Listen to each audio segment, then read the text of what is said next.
Golden State Media Concepts presents the GSMC Classics series, with episodes of some of your favorites from a day gone by, a time gone by. Join us as we time travel to some of your classic favorites from yesteryear. The GSMC Podcast Network invites you to sit back, relax, and enjoy the GSMC Classics series on the Golden State Media Concepts Podcast Network.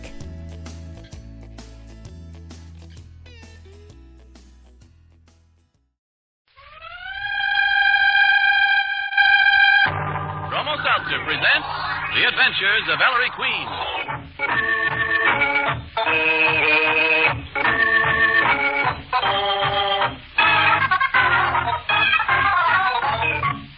Tonight, the makers of Bromo Seltzer bring you another thrilling adventure with Ellery Queen, the celebrated gentleman detective, in person. Ellery Queen again gives you a chance to match wits with him as he relates another story of a crime he alone unraveled. Then, at the point where he was able to solve the mystery, he stops the play, gives you a chance to guess the criminal's name. In the studio tonight, we have as our guests Mr. George R. Crowley, Superintendent of the New York, New Haven, and Hartford Railroad Police Force, and Mr. F. Beverly Kelly, Director of Radio Publicity for the Ringling Brothers and Barnum and Bailey combined shows. Mr. Crowley and Mr. Kelly have accepted Ellery Queen's challenge to solve the mystery before the solution is revealed. And now, Ellery Queen, Master Detective and your host for the next half hour. Good evening. In tonight's story, we run across one of the boldest and most dastardly murders in our memory. A murder on a speeding train. And among our suspects are included a giant, a midget, and a fortune teller. I call it The Adventure of the Circus Train.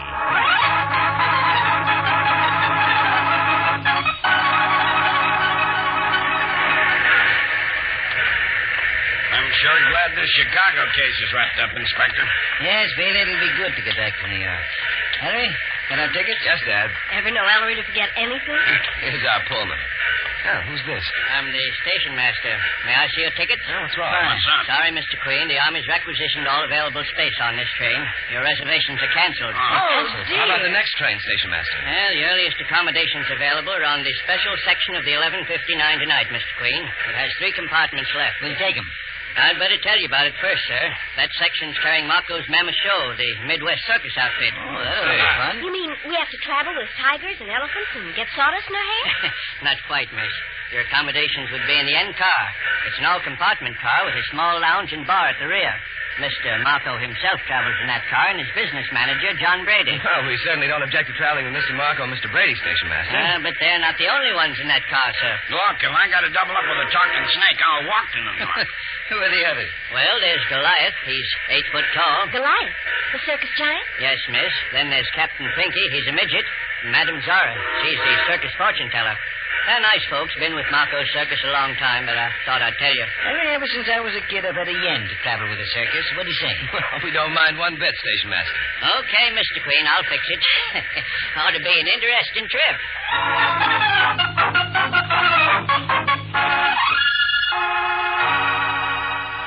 Boy, this is solid cover. My, this lounge back here is awfully cozy, Ellery. Yes, we should be pulling out soon, Nicky. Miss Marco, I hope we're not putting you out in any way. Oh, can't expect normal conditions in wartime, Inspector. Edward? Yes, sir. Edward, set him up. Yes, sir. We're having a little celebration, folks. Well, in that case, maybe we ought to get out of the lounge and go to our compartments, Mr. Marco. Yes, we don't want to spoil any plans you have. No, I won't hear of it. Be mighty proud if you'd all join me, in fact. Well, if you insist. Oh, John. Yes? You say, did you tell him all about it? Oh, I left the telling to you, Mark. Folks, meet John Brady, my business manager. Howdy, folks. And this is Long Joe Stebbins, professionally known as Mr. Goliath. Hello. Right. Madam Zara, the smartest crystal gazer under the big tops. How do you do? And Captain Pinky, 44 years old, and you can put him in your vest pocket. Any friend of Marco's is a friend of mine. Edward, pass the flowing bowl, pass it around. Thank you, Edward. Well, you 3 must be wondering what this is all about. We are. As you know, I've been in show business over 50 years. Well, Marco's getting too old to run a circus. I know, but I am. Needs younger blood. So I've just sold Marco's Mammoth Show to John Brady here. Yes, sir. John, here's the bill of sale. Whole work signed, sealed, and delivered. Well, thanks, Mark. And here's my advance payment in cash. $30,000. Oh, hey, Boy, hey. thunder, Goliath, will you look at that? 3 $10,000 bills. I ain't never seen so much money, Captain Pinky. Money means trouble. I smell trouble. I smell an Indiana farm and rest for my old bones, Zara. Well, folks, drink up. You got drink help, up. Mr. Marco? Oh, thank you. 1 minute to midnight. We're leaving on the dot. How about a song for Mr. Marco? Oh, he's a jolly good fellow. Oh, he's a jolly good fellow. Oh, he's a jolly good fellow.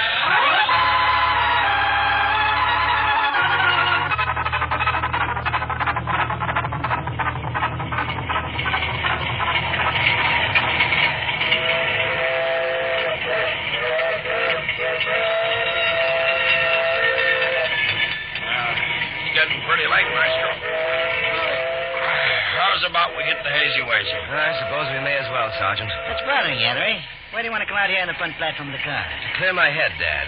There was an atmosphere in the lounge I didn't like. You mean them expressions of gimme on the faces of the giant, the midget, and Madame Zara? Oh, that's only natural, son. These circus people don't see $10,000 bills every day. Not only circus people. Gentlemen, sir. What's the matter, Porter? I was just cleaning up my bar in the lounge, son. Yes? I get the bell signal from Mr. Marco's compartment. Spit the pebbles out of your mouth, Edward. I rang his bell. There's no answer. I tried the door. It was unlocked. I opened the door and I saw. Speak up, Edward. I saw. The man's scared to death, Dad. Let's go see for ourselves. Come on. Here's Mr. Marco's compartment. Dad, look. Marco. His head. Bashed in. Murder.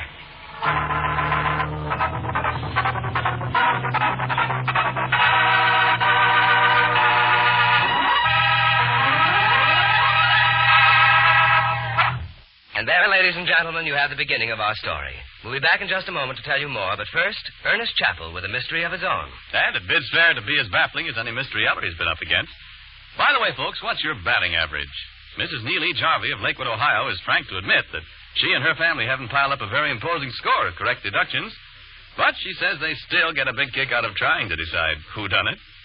Good for you, Mrs. Jarvie. That's what we like to hear. And here's something else we like to hear. But suppose I let you folks have it in Mrs. Jarvie's own words. She writes, "We're never without bromo seltzer in our home. And not long ago, when I became a volunteer nurse at our local hospital, I had just one more reason to be grateful for bromo seltzer's quick, effective relief. After my first evening of routine floor work, I came home with my nerves on edge and a bad headache, brought on by nervous excitement. Well, as soon as I got in the house, I took a bromo seltzer. And oh, what relief. I'm not so nervous and excited about my volunteer work as I was at first, but I know that I can rely on bromo seltzer whenever I have a common sick headache like that again." Well, now, there you have a mighty fine piece of advice from a lady who ought to know. So the next time you have a common sick headache, try bromo seltzer. I bet you'll feel the same as Mrs. Jarvie about it. And say, we'd like to hear from all of you about your bromo seltzer experiences. Just send your letters to Ellery Queen, care of the station to which you are listening.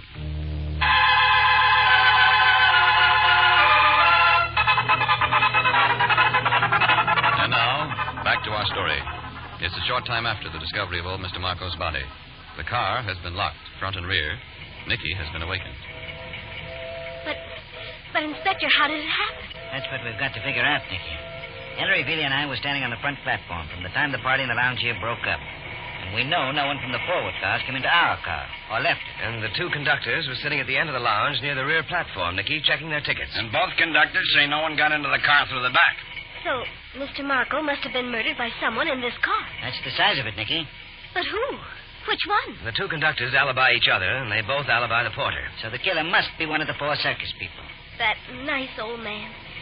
Why? Don't you remember Brady handing Marco three $10,000 bills in front of our eyes, Nicky? And they're not in his wallet now or anywhere in Marco's compartment. He was bumped off for that $30,000, Miss P. Killer probably rapped on Marco's door. Marco let him in. Visitor assaulted the old man, stole the money, and left Marco for dead. But he didn't die right off. He managed to reach the porter's bell and ring it before dying. What was the weapon, Inspector? A man's shoe. What? Yes, a shoe. A shoe big enough to ship freight in, Miss Porter. A man's shoe. Size 22, Nicky. Size 22.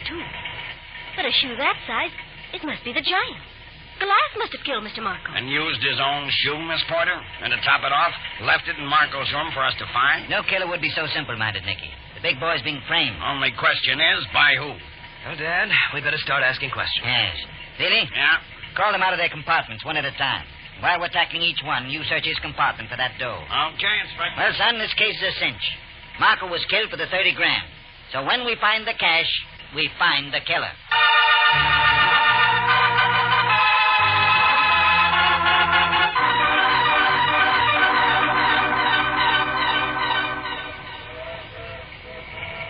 Oh, Mr. Glad.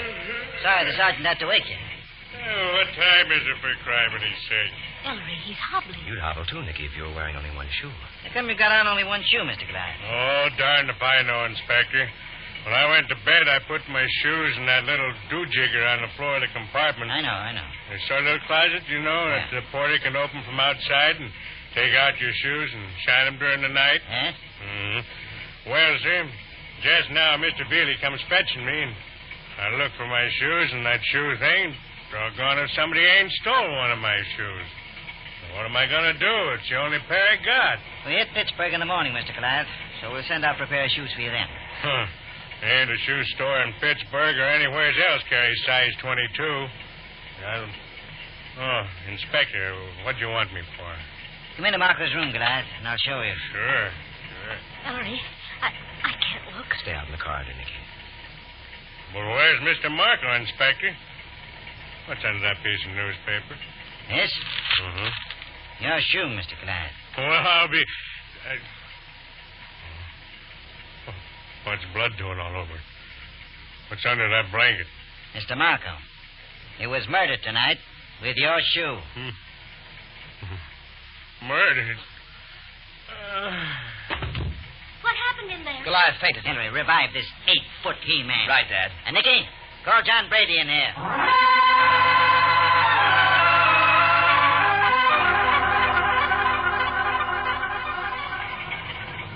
Here's Mr. Brady, Ellery. And he's hobbling, too. Somebody stole one of my shoes. From your shoe compartment, Mr. Brady? That's right. I found 2 shoes in it, all right, but one of them's a woman's. Here, look. Hey, what's going on? Hey, Mark, you in there? Just a moment, Mr. Brady. Nicky, is this woman's shoe Mr. Brady just found in the shoe receptacle yours? No, Inspector. It must be Madame Zahn. Nicky, you better go fetch the Zara woman. All right. Suppose you go in now, Mr. Brady, and see Mr. Marco. I don't get all this. Marco. Put the blanket back, Ellery. Right, Dad. But who? Why? The $30,000 you handed Marco tonight, Mr. Brady. That's why. Inspector, Madame Zahn is hopping mad about her shoe, and I mean hopping. I don't care for jokes, if you please. Mr. Brady, is this your shoe? I just found it in my shoe compartment, and one of mine is gone. Let me see. Yes, Sarah. That's my shoe. Here's yours. Thank you. Why was I awakened in the middle of the night? Has anything happened to Mr. Marco? Why do you ask that, Madame Zara? Yes, of course. Mr. Marco is lying under that blanket. He's dead, isn't he? Yes, Madame Zara. Look. I should have warned him. You knew Marco was going to be knocked off? Before retiring, I looked into my crystal ball. It never lies. I saw an old man lying there dead. Now I realize it was Mr. Marco. An old man with blood on his head. Don't mind her. She always talks like this. You saw this in your crystal ball, you say? With blood on his head. Did you also see Marco's murderer in your magic ball, Madame Zara? No. But I could. Really? If the conditions were right, yes, Mr. Queen. There. Sing murders in a hunk of glass. Sarah, go back to your room. You too, Mr. Brady. Very well, Inspector. Crystal ball. Where's Bealey? Why in the name of Houdini isn't he back with that 30 grand? Haven't you forgotten someone, Inspector? Who, Nicky? Captain Pinky, the midget. Oh, the midget couldn't have done it. He's too tiny. He could have stood on something, Dad, and that big heavy shoe would be a murderous weapon even in the hands of a child. Marco, what's all the excitement about? It's Captain Pinky. Hello. What the devil's going on? Why is everybody rushing around like crazy? It's an unusual trip, Captain Pinky. By the way, anybody swipe your shoes? My shoes? Heck no. What would anybody want with my shoes? But blast it all, what's happened? Mr. Marco's been murdered, Captain. Mr. Marco? Murdered?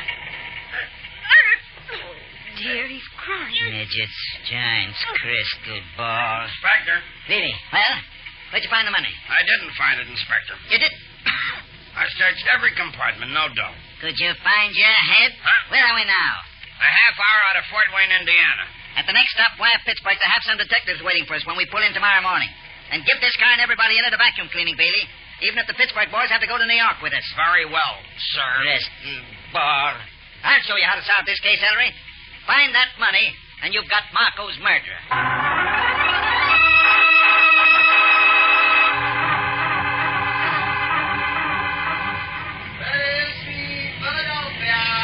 Philadelphia.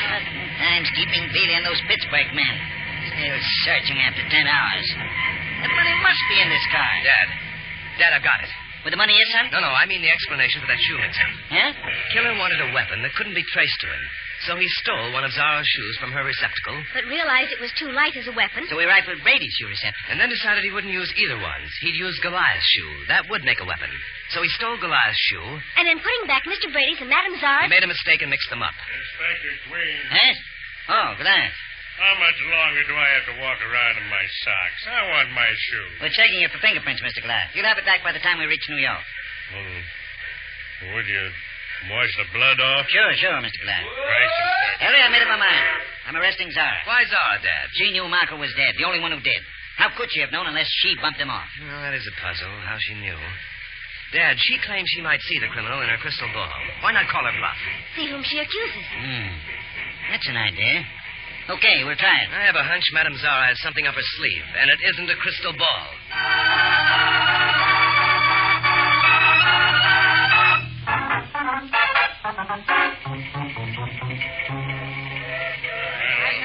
Madame Zara, why is it you people can't ever do anything in the light? We consult other worlds. Light is a disturbance.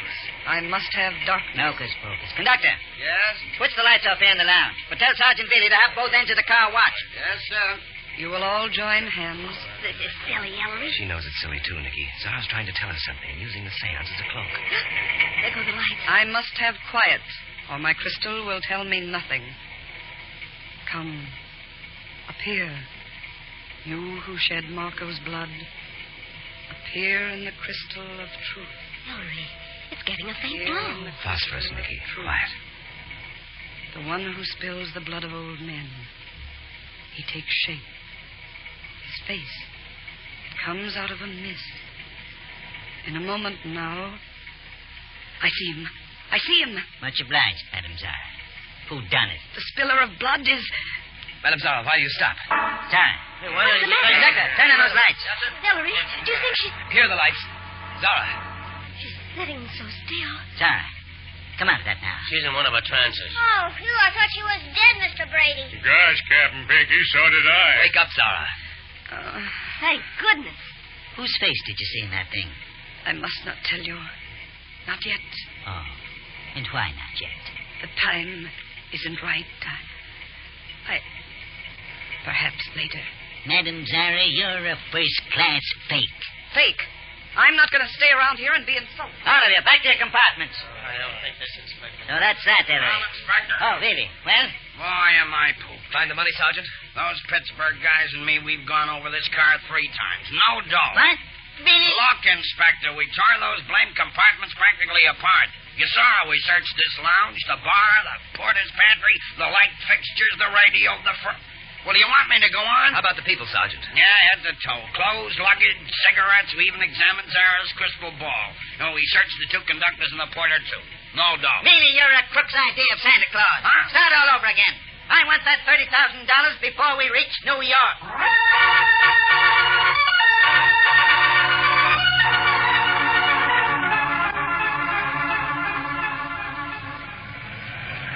We're in. End of the line. Ellery, where do you suppose that stolen money is? Can't imagine, Nicky. Poor Dad. That must be the inspector's own squad waiting on the platform. Now, is everybody here? Yeah. Freddy, Goliath, Pinky. Where's Madame Hocus Pocus? That Zara woman. She isn't here, Inspector. But you must know we're in. The train stopped. What's she up to now? Billy, get her out here. Okay. Hey, Zara. Inspector. Nicky, don't look. Dead. Zara's been bumped off. Head smashed in with a crystal ball. Billy, hold everybody. All right. Nobody leave. Who'd have thought? But why, Madame Zara? It's clear now. We wondered how Zara knew about Marco's being dead. Don't you see? Zara must have spied on the murderer in the corridor last night. She must have seen the killer go into Marco's room with Goliath's shoe. And why didn't she tell us? Because she had her own axe to grind, Nicky. The seance was a veiled threat to the killer. She was warning him she could give him away if she chose. So that he'd split the $30,000 with her. But instead, he split her head open. Wait a minute. Of course. Now I see it all. We've been blind. Ellery. Been destroyed. Thank you very much, Mr. Crowley and Mr. Kelly. In a moment, you'll learn what the correct solution is. But first, the search for an honest man has come to an end in the person of our own Ernest Chappell. Oh, me, what Ellery undoubtedly means is that I'm not going to make a single claim for Bromo Seltzer that isn't absolutely true. I'm not going to tell you that it'll do all your errands and finish your housework for you. But I do say there's just nothing better than Bromo Seltzer for common sick headaches. You know the kind, pounding head pain, jumpy nerves, upset stomach. Well, Bromo Seltzer fights headache like that 3 ways. You get effective relief. Quickly feel more like your old self. So be prepared. Keep Bromo Seltzer handy where you work as well as at home. All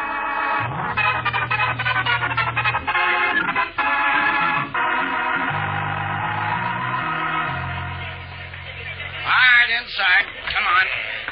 Boys, no one gets in till this is over. All right, sit down, you people. Okay, Inspector. Here's the way this case stacks up. We know the killer wanted a weapon that couldn't be traced to him. So what did he pick? Somebody else's shoe. Mark that. Somebody else's shoe. So whatever shoe or shoes he stole last night belonged to innocent people. Not to the murderer. Makes sense to me, Ellery. Hush, Nicky, I want to follow this. Whose shoes were stolen last night? Madame Czar's. So she's innocent. Mr. Brady's. So he's innocent. And finally, Goliath's. So he's innocent. Who's left who could be the guilty man? Only Captain Pinky.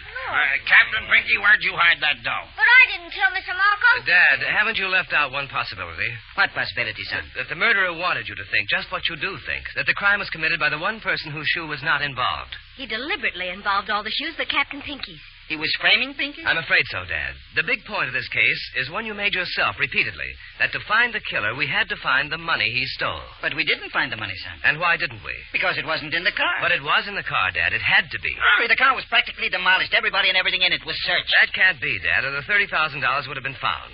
Obviously, then, one place was not searched. So that place is where the missing money must be. What place? Where didn't we search, Maestro? Did you search the weapon, Sergeant? The winch? The weapon that killed Marco? Who'd ever think of searching the weapon? Exactly. That's what the killer figured, too. That we wouldn't dream the hiding place of the money was the very shoe which bashed poor Marco's head in. But, Ellery, what good did that do him? How could he expect to get hold of the money again? That shoe was a murder weapon held by the police. Therefore, Nicky, the murderer could be only one person, the owner of the shoe to whom it would eventually be returned. Eventually? Goliath asked for his shoe even before we reached Penn Station. And I just gave it to him. Goliath, take that murder shoe off. Oh, you're wrong. I didn't do it. Oh, no. Come on, Dad. I didn't do it. I didn't do it. I didn't do it. Get this tugboat off of me. I didn't do it. Really? Tear out that shoe lining. Yes, sir. And here they are. The 3 $10,000 bills. Clever crime, Goliath, because who'd be foolish enough to use his own shoe as a murder weapon and then leave it behind to be found? You knew we'd believe you innocent. You knew we'd therefore return the shoe with its hidden money to you. But there's one thing Goliath didn't know. He didn't know he was traveling with Ellery, the giant killer.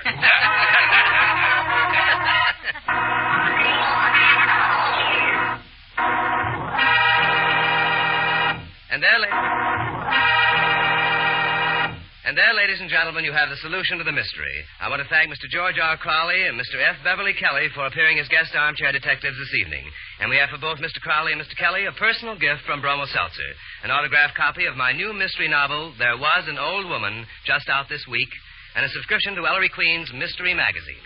Oh, Ellery, I certainly enjoyed that story. I bet you can't top it next week. I'll take that bet, Chappie, and I'll tell you what it's about in just a moment. Okay, that gives me time enough to introduce my friend and your friend, the one and only educated train known to man, the talking Bromo Seltzer train. Fight headache 3 ways. Bromo Seltzer, Bromo Seltzer, Bromo Seltzer, Bromo Seltzer, Bromo Seltzer. Yes, you can't beat that for good sense. Fight headache 3 ways with Bromo Seltzer. You see, common sick headaches often affect you 3 ways. Pain in the head, jangling nerves, and upset stomach. But Bromo Seltzer quickly relieves that pain in your head. Bromo Seltzer helps settle jumpy nerves. Bromo Seltzer helps settle upset stomach. You see what I mean? 3-way misery, 3-way relief with Bromo Seltzer. Use it only as directed on the label. For frequent or persistent headaches, see your doctor. For common sick headaches, do as millions of others do. Use tried and true Bromo Seltzer. Fight headache 3 ways. Bromo Seltzer. seltzer, bromo seltzer, bromo seltzer, bromo seltzer. Well, now, Ellery Millard, how's for next week? You got something nice and cheerful? Very, Chappie. In fact, it's a story about a perfect gentleman. That is, perfect except for one little obsession. Yeah, what's that? He wants to murder his wife. Pleasant guy. So, Chappie, you better listen again next Saturday for the adventure of the human weapon.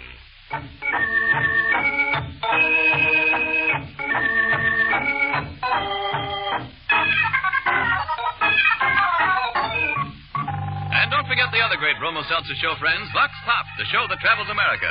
Next Monday, Vox Pop travels to Cheyenne, Wyoming, where Parks Johnson and Warren Hull will interview a flying fortress crew just back from bombing Germany. Consult your local paper for the time and station.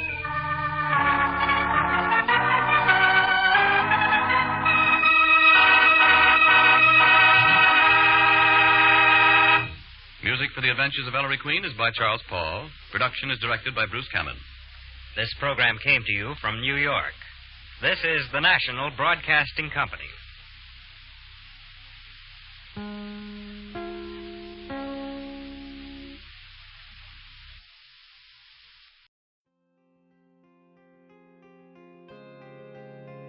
You've been listening to the GSMC Classics series, part of the Golden State Media Concepts Podcast Network.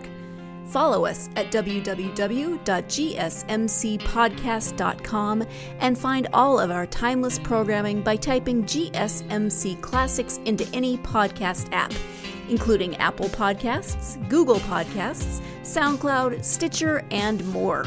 Remember to subscribe to the GSMC Classics series podcasts of your choice to stay up to date on new episodes. And if you could take a minute to give us a nice review, that really helps us to get this ageless programming out to others who would enjoy it just as much as you have. Check out all of our GSMC Classics series podcasts. Whether you're in the mood for comedy, romance, adventure, history, science fiction, horror, or anything in between, the GSMC Classics series has you covered. Thank you, and we hope you have enjoyed today's program on the Golden State Media Concepts Podcast Network.